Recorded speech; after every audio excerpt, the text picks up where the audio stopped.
Paus orca, makhluk yang mempesona di lautan, seringkali menjadi subjek atau mitos dan fakta yang membingungkan loh guys. Di balik citra atau bisa disebut dengan pembunuh paus, terdapat cerita yang kompleks, melibatkan kecerdasan tinggi, kompleks sosial yang kuat, dan sejumlah mitos yang menciptakan citra magis tentang makhluk ini loh.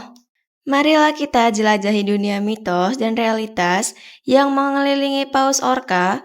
Berikut ini adalah mitos dan fakta tentang paus orca.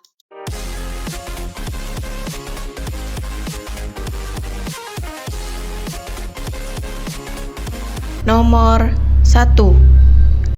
Pembunuh tanpa ampun. Berikut ini pembunuh tanpa ampun. Ada beberapa mitos yang menyatakan bahwa paus orca, juga dikenal sebagai pembunuh berdarah dingin, merupakan makhluk membunuh hewan laut dan tanpa ampun loh guys.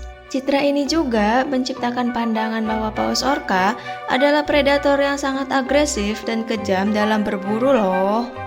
Nah, kalian tahu nggak, walaupun sering dijuluki sebagai pembunuh, istilah ini sebenarnya lebih berkaitan dengan nama ilmiahnya loh, Orcinus orca, dan bukan perilaku yang agresifnya loh guys.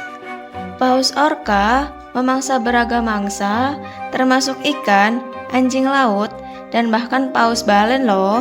Namun, label pembunuh tidak sepenuhnya mencerminkan sifat kompleks dan perilaku mereka yang tergantung pada lingkungan mereka loh guys. Persepsi mereka sebagai pembunuh tanpa ampun sebagian besar berasal dari mitos dan tidak sepenuhnya mencerminkan kenyataannya perilaku paus orca di alam liar loh.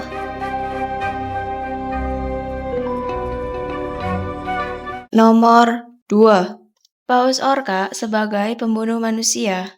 Paus orca sebagai pembunuh manusia. Ada beberapa mitos menciptakan citra paus orca sebagai pembunuh manusia loh, menyiratkan bahwa mereka merupakan ancaman serius bagi keberadaan manusia di laut loh guys. Kalian tahu nggak, ada beberapa cerita menekankan bahwa paus orca dapat menyerang dan membahayakan manusia yang berada di perairan tempat mereka hidup loh. Meskipun seringkali paus orca dikenal sebagai predator laut yang efisien, serangan terhadap manusia sangat jarang terjadi di lingkungan alam liar loh. Tidak ada rekaman kasus serangan mematikan oleh paus orca terhadap manusia yang dapat ditemukan dalam literatur ilmiah loh. Nah, paus orca biasanya bersikap penasaran terhadap manusia dan tidak memandang mereka sebagai mangsa potensialnya loh.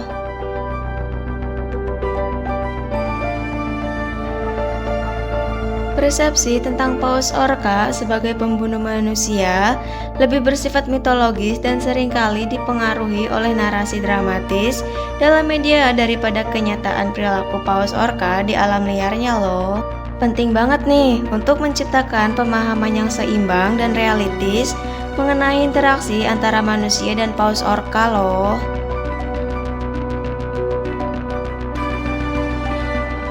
Nomor 3. Kemampuan telepati. Beberapa mitos dan cerita fiksi menciptakan citra paus orca sebagai makhluk yang memiliki kecerdasan mendekati manusia loh.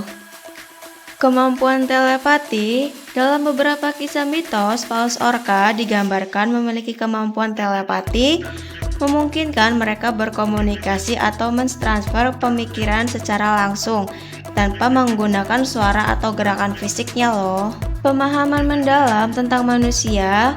Dalam cerita mitologi, paus orca kadang-kadang dianggap memiliki pemahaman mendalam tentang manusia, dapat memahami emosi atau bahkan berkomunikasi dengan mereka dalam bahasa yang hanya dimengerti oleh paus orca.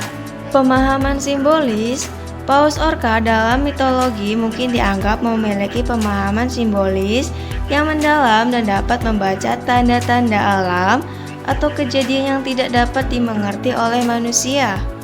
Perlu diingatkan lagi ya, bahwasanya mitos ini bersifat fiksi dan tidak didasarkan pada kenyataan ilmiah. Mitologi seringkali menciptakan narasi yang fantastis dan imajinatif untuk menjelaskan fenomena alam atau karakteristik hewan, dan fenomena tentang kemampuan kecerdasan paus orca tidak diterkecualikan.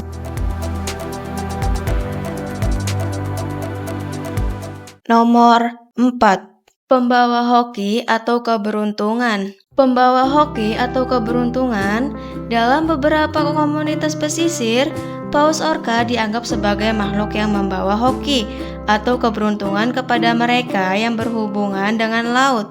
Munculnya paus orca di sekitar perahu nelayan dianggap sebagai pertanda baik, memberikan harapan akan hasil tangkapan yang melimpah.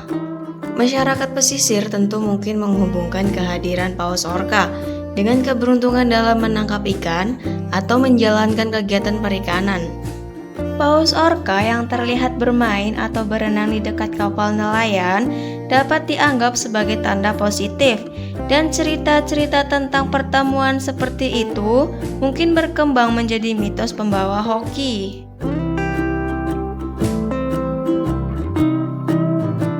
Nomor 5. Mangsa dan strategi berburu paus orca. Paus orca adalah predator yang sangat efisien dan memakan berbagai jenis mangsa di laut. Kerjasama dalam kelompok dalam berburu, paus orca menggunakan taktik kelompok yang rumit. Mereka dapat berkolaborasi untuk mengelilingi dan mengoceh mangsanya loh, menciptakan gelombang air untuk menjatuhkan hewan daratan dari batu, atau bahkan berkolaborasi dengan pot lain untuk menangkap mangsa yang lebih besar.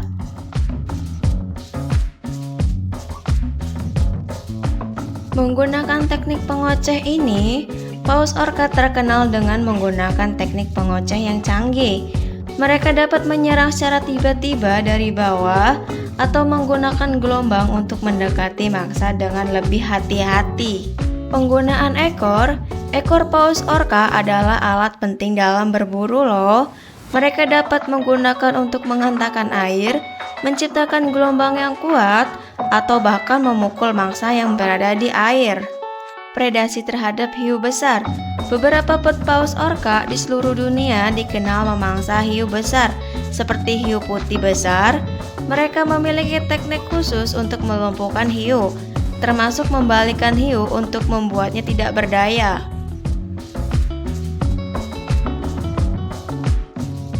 Strategi berburu yang kompleks dan kerjasama dalam kelompok membuat paus orca menjadi predator yang sangat sukses dan efisien di lautan.